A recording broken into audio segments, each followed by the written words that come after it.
रूप से मिलनी चाहिए। क्योंकि एक बार को आप सोचिए, आखिर उस बच्चे की गलती क्या होती है जो एक गरीब घर में पैदा होता है और उसको बेहतर शिक्षा से वंचित होना पड़ता है। शिक्षा के सामने एक पैसे की दीवार खड़ी है, जो जितनी ऊंची दीवार लांघ सकता है, जो जितना अधिक पैसा शिक्षा पे खर्च कर सकता है, वो उतनी बेहतर शिक्षा पा सकता है। लेकिन अगर एक देश एक है, लोकतांत्रिक देश है, तो शिक्षा भी सबको एक समान रूप से तो मिलनी ही चाहिए।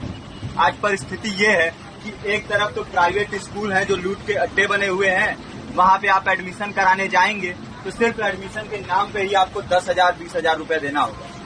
और कमीशन खोरी का ऐसा धंधा है कि कॉपी, किताब, टाई, बेल्ट, ड्रेस, जूता कहाँ से खरीदना है ये आप नहीं तय करेंगे वो प्राइवेट स्कूल वाले। यानी आम लोगों की मेहनत की आखिरी कौड़ी उनके जेब से वसूल लेना चाहते हैं। और दूसरी तरफ सरकारी स्कूलों में न तो पर्याप्त टीचर है, न पर्याप्त बिल्डिंगें।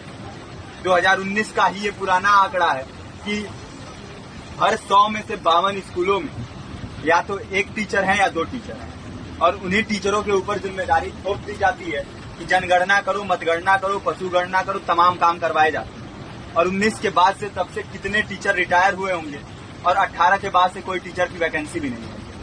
आप खुद भी सोच सकते हैं ये परिस्थिति और कितनी बिगड़ी होगी। इसीलिए हम लोग ये मांग उठा रहे हैं, चाहे कोई राष्ट्रपति का बच्चा हो या किसी मजदूर का, सबको शिक्षा एक समान मिलनी चाहिए और निःशुल्क रूप से मिलनी चाहिए। प्रेमचंद ने अपने दौर में भी कहा था कि एक सभ्य समाज में ऊंची से ऊंची तालीम मुफ्त होनी चाहिए और इसका पूरा खर्च गवर्नमेंट को उठाना चाहिए, क्योंकि हमारे देश को फौज से ज्यादा आवश्यकता तालीम की है। और शिक्षा से जुड़ता हुआ ही दूसरा मुद्दा हम लोग उठा रहे हैं।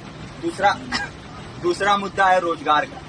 रोजगार की परिस्थिति ये है कि आज सरकारी सेक्टर हो या प्राइवेट, सब कुछ ठेका संविदा के हवाले किया जा रहा है।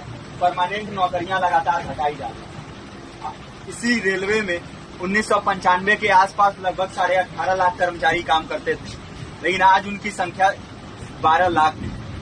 आप खुद भी सोच सकते हैं कितने बड़े पैमाने पे परमानेंट पदों को घटाया जा रहा है। और आज आलम ये है, एक तरफ लाखों पद खाली पड़े हैं, फिर भी कोई वैकेंसी नहीं निकलती। जो वैकेंसियां निकलती हैं उनमें भ्रष्टाचार होता है, पेपर लीक हो जाते हैं। RO, UP police, BPSC, SSC, CGL, ऐसे तमाम पेपर लीक हो चुके हैं, आप लोग भी जानते ही। अभी नीट की धांधली में ये पता चला कि एक एक पेपर 30 लाख से 50-50 लाख रुपए में बेचा गया। हम और आप तो ये पैसा नहीं दे सकते। पूरी की पूरी कारस्तानी सरकार, प्रशासन, शिक्षा माफियाओं की होती है। और भुगतता कौन है? आम घरों के लोग, जो लोग सालों साल तैयारी करते हैं, दिन भर में 10-10 घंटे, 12-12 घंटे पढ़ते हैं। और इतनी कड़ी मेहनत के बाद, सालों साल की मेहनत के बाद उनके हाथ लगती है तो सिर्फ हताशा, निराशा, अवसाद। बहुत से छात्र नौजवान जो इस बेबसी में, इस डिप्रेशन में नहीं जी पाते, आत्महत्या तक के कदम उठा लेते हैं। लेकिन ये देश की विडंबना है कि टीवी चैनल, अखबार, मीडिया, नेता, मंत्रियों के लिए कहीं ये कोई मुद्दा नहीं है। उनके लिए मुद्दे हैं तो जाति, धर्म, रंग, नस्ल, अगड़ा पिछड़ा। आज जब पूरी परिस्थिति इतनी भयावह है तो ये जरूरी है कि लोगों के बीच में जाया जाए, लोगों को संगठित किया जाए और एकजुट किया जाए।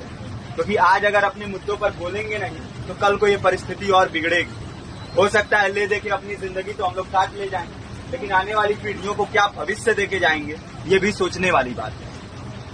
हमारे साथी ने आपको पर्चा दिया है, पर्चा आप तक पहुंच गया है। पर्चे में और भी बातें हैं, इसको पूरा विस्तार से पढ़िए। पर्चे में हमारा नंबर है, संपर्क कीजिए। फेसबुक का, इंस्टाग्राम का लिंक है, आप वहां पे जाएंगे तो आपको पता भी चलते रहेगा कि लगातार किन किन माध्यमों से हम इस अभियान को चला रहे हैं। नुक्कड़ नाटक, संगीत, शिक्षा सहायता मंडल, लाइब्रेरी, तमाम माध्यमों से इस अभियान को चला रहे हैं और कोशिश कर रहे हैं कि बड़े से बड़े पैमाने पर हर जगह पे लोगों को संगठित किया जाए और एकजुट किया जाए। आपके बीच भी आए हैं आपका साथ और सहयोग में, साथ इस रूप में कि आप भी हमारे इस कारवां और इस मुहिम से जुड़िए।